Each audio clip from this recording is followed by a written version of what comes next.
Уақытысында бір патша өзінің жаңағы уәзіріне айтыпты, ана қой деген жануардың етін жақсы көрем, ең дәмді жерін пісіріп алып келші. Сөйтіп жаңағы уәзірі мамандармен ақылдасып, қойдың тілі мен жүрегін қуырып алып кепті.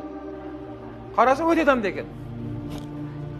Кейін жаңағы басшы айтады, енді қойдың ең өте жаман жерін пісіріп алып келші, анау дұшпаныма жегізейін дейді, білдірместен. Бір дұшпаным бар дейді, онда шақырған едім, соған жегізем қазір дейді. Жарайды деп жаңа уәзірі мамандармен ақылдасса, тағы да жүрегі мен тілін алып кепті. Сөйтіп жаңа басшы айтты, ей, сен мына мақтаған ең ғой жаңағыда. Мен жеп алдым ғой оны. Десе, ханем деген бұл жүрек пен тіл деген. Жақсы жаққа қолдансаңыз, жақсы болып кете береді деген. Жаман жаққа қолдансаңыз, жаман болып кете береді деген да.